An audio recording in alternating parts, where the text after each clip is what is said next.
para empezar, en cuanto a la contratación, hay muchísimas historias de horror, como horror stories, que yo sé personalmente desde mi experiencia con colegas míos. Me imagino que como abogados especialistas laborales vais a tener muchísimas historias sobre empresarios que no han hecho ciertas cosas, no han incluido ciertas cláusulas en sus contratos de empleo, y esto ha significado que al momento de querer cambiar algo en el contrato, cambiar la relación o despedir a algún empleado, las cosas han ido bastante mal, ¿no?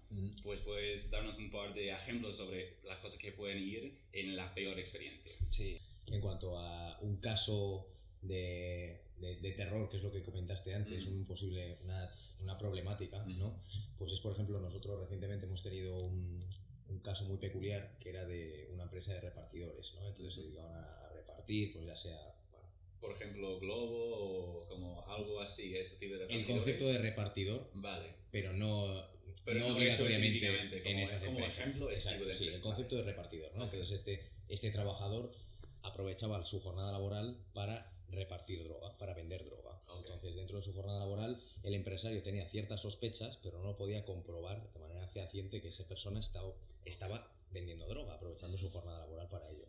Entonces se procedió al despido de esa persona detrás de una investigación muy larga que hubo. Es decir, teníamos que averiguar sí o sí que esa persona estaba vendiendo droga, que lo estaba realizando a la jornada de trabajo. Durante la jornada de trabajo. Fuera de la jornada. Exacto.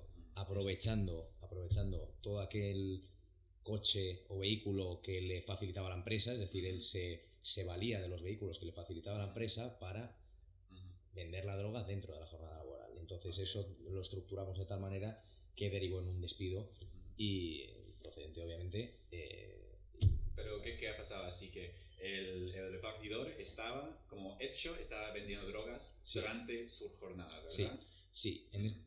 O sea, el repartidor estaba vendiendo drogas durante su jornada laboral, aprovechando los vehículos facilitados por la empresa. Y aquí entra en juego otra parte, que es el tema del compliance. Es decir, si la empresa tiene instaurada un buen compliance program dentro de su estructura que se regule ese supuesto. Es decir, entrarían los dos factores. El factor laboral en cuanto al despido del trabajador y el factor de compliance en cuanto a la posible responsabilidad penal que le puedan derivar a la propia empresa si encuentran a ese trabajador vendiendo droga. Así que eso es algo que los empresarios, antes de contratar a alguien, tienen que tener ya listos y preparados en la empresa. Estos sistemas de compliance has dicho, ¿no? Sí.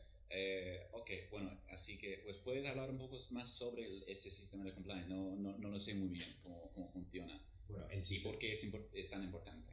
El sistema de compliance desde el año 2015, desde la reforma del Código Penal en España, es obligado dado la responsabilidad de la empresa. Hasta entonces no había una responsabilidad penal a la empresa, a la propia empresa. Desde entonces sí, desde el 2015 sí.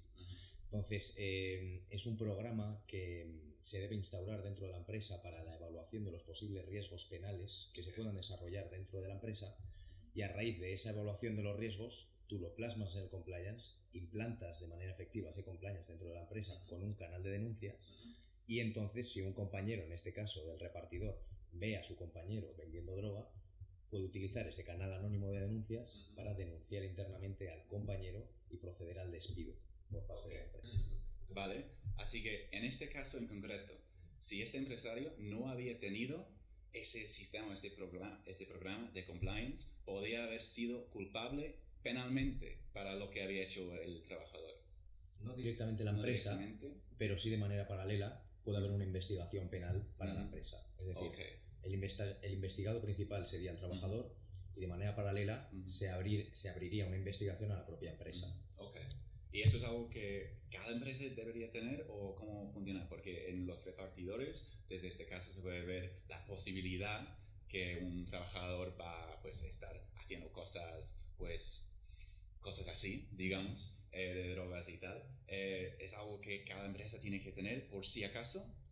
Es obligatorio. Es obligatorio. Es obligatorio en el sentido de que el empresario le interesa tener un compliance porque a raíz del 2015 las empresas tienen responsabilidad penal. Entonces lo que hace el compliance bien implementado dentro de la empresa es eximir de esa responsabilidad penal a la empresa. Es decir, un buen compliance bien estructurado dentro de la empresa lo que hace es eximirte de un procedimiento penal. que es algo que es más de evitar el riesgo Es por evitar si el- acaso algún Exacto. día un trabajador haga Exacto. algo que Exacto. no está muy bien. Es en cuanto a prevención. Vale, Es decir, tú vale. estás adelantándote a lo que pueda pasar. ¿Y lo hacéis eso aquí? Sí, Fenomenal. nosotros tenemos un departamento de compliance y ahora mismo es lo que está en auge. O sea, bueno, desde los últimos 2-3 años más o menos, las empresas están poniendo las pilas porque la inspección está sancionando. Más que la inspección, se están derivando muchos procedimientos penales a raíz de no tener el compliance Contra las empresas. contra las empresas. Por ejemplo, el no respetar los planes de prevención de riesgos laborales, que pueden verse dentro del compliance. El plan de prevención de riesgos laborales, todo el aspecto laboral forma parte de un buen compliance bien desarrollado, es decir, el tener ese punto dentro. Bueno, se está dando. Ok. Así que si una empresa no tiene este sistema de compliance, ¿qué es el riesgo? ¿Qué es la consecuencia de esto? Las consecuencias de no tener un buen sistema de compliance bien implementado pueden derivar desde sanciones hasta directamente la liquidación de la sociedad. Es decir, un juez puede optar por la liquidación de la sociedad si él entiende que existe una culpabilidad por parte de Así la que sociedad. puede como extinguir la empresa Exacto. 100% por su propia voluntad. Sí. Madre mía. Sí.